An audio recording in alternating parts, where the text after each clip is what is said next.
Hey YouTube, so I'm going to do a little quick video to show off the features of our Jeep. I know I'm going to get questions about like, well, what options did we get and what exactly did we get. So here it is. I'm just going to do a quick rundown of the Jeep's pretty much stock, and then over the next few weeks we're going to start adding stuff to the Jeep and adding all aftermarket stuff so you can see it transform.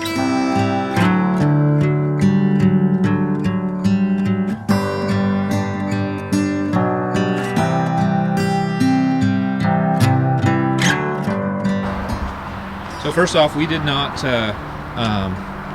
like pre-configure it. Like this was how it was on the dealer's lot. So this is a plastic bumper, and like I know a lot of people kind of like the steel bumpers, but I kind of wanted a plastic bumper because it was $1,000 cheaper first off, and then second off, like I would have to take the steel bumper off anyway because since we're going to flat toe this, I need to get the steel bumper that has like the flat toe thing on it, or the add-ons on the bottom. So either way, I now have budget room to just replace that. Then it has the LED package on it. You can see the LED headlights. There's a big debate in Virginia right now about whether or not the little halo around it is DOT for, it has a DOT stamp on it, but apparently people are getting tickets on it or something. The black grille is special. Like that's like a $300 grille like on the front, but I think it looks good like color-wise. It's a Rubicon, and for those that aren't like Jeep people, they don't really know what that means. That just means it's a super off-road version of the Jeep. It means that it comes with these 33-inch tires. We had 35s at one point, and then after that we had 40s. We probably will plan to go up to 35-inch tires and then just like leave it at that. It has Fox shocks. That's part of the Rubicon package. The other thing that's really cool is this fender right here. This fender right here is about 2 inches higher than the fender on regular Jeeps, and the way you can tell is like if you look at it, you can see it's like lined up with the hood. That means that we can put 35s on here with no lift. Normally with Jeeps that aren't Rubicons, or like JKs like the one we had before, you'd have to put a 2-inch lift on it. So that saves us a lot of money not having to put the lift kit on. Also with the Rubicon, it comes with these rock rails. The rock rails are something that we would have had to buy aftermarket, and fortunately, and it has this like little kind of silly one at the end, but I'm sure that's going to be important. Then the other thing is it comes with a tonneau cover. I don't know if this will be the final tonneau cover, but at least it's a lightweight tonneau cover because it's just cloth, as you can see. It's not like a super heavy metal one, and it does like roll up. We also got a proximity system on the keys for keyless entry. So you saw like it was locked, but now it's unlocked. I didn't have to push the like fob button. It basically knows when the fob is near the Jeep, like to unlock it for me. Then here's the inside. The inside is pretty standard interior. It does have like a slightly bigger than normal display, which is really nice. And basically it has Android Play and Apple Play. And if you don't know what that is, I'll do a whole video on it. But essentially you plug your phone in, and then when you plug your phone in, your phone is basically up there. So you've like Google Maps and everything from your phone like displaying on there. You don't have to have the nav package when we didn't get the nav package. The other feature, being a Rubicon, the important features, over here, these like this red panel here, you have your front and rear lockers, so you can lock the wheels together for off-roading. And then you also have your sway bar disconnect right here, over here.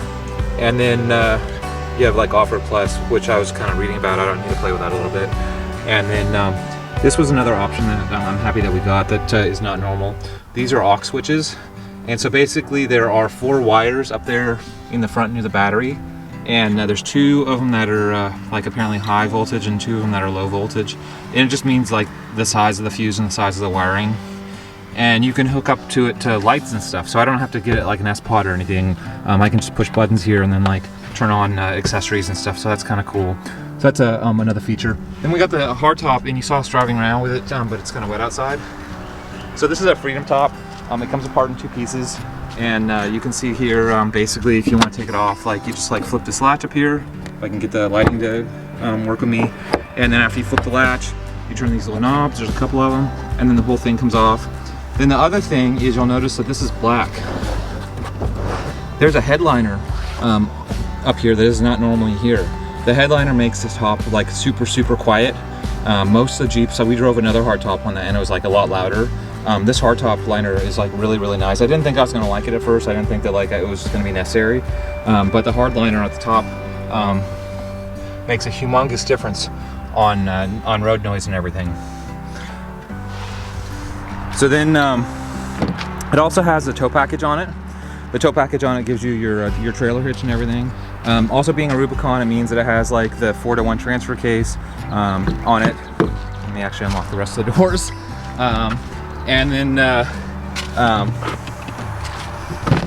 it has this like rear window back here that slides, and it's a glass window. A lot of the other Rubicon, other Jeeps with soft tops have a black plastic one. And then the other thing that's kind of cool, in these bags I pulled off the old Jeep, if you remember there on the back door, is on the back of the seat, it has these like little latches. It's like the netting that you can strap things to. And so I just got my bags that I already had, and that's a first aid kit, and the two in the middle are things that, you know, the passenger can either reach or the driver can reach, you know, when you pulled over easily. And then this is like kind of like tools and stuff, like that's a wrench I use to hook the CB antenna up and everything that I just want to be able to easily access. The back seats roll down, and they fully roll all the way down, and then they also flip up. And when they flip up, this is like the kit where you can put all the screws and everything for the Jeep, and then like you have a locking bay underneath it also that comes standard with it. So in the back, I'm going to open it up so you can see it. Right here, it also comes with a bed liner. That saves us money. You pull these like little red tabs to open the tonneau cover. But it has a bed liner in here, and you can see I already have started putting stuff in here. And the one thing that we did get was it came with the cargo management system. I don't know if this is going to be super beneficial or not, if I'm going to be using the cargo management or not. But the thing that I do know that I'm going to use that came with it is this right here. There's a 110 outlet out here in the back of the Jeep, and that seems like very helpful to have 110 back here with a 400 watt maximum.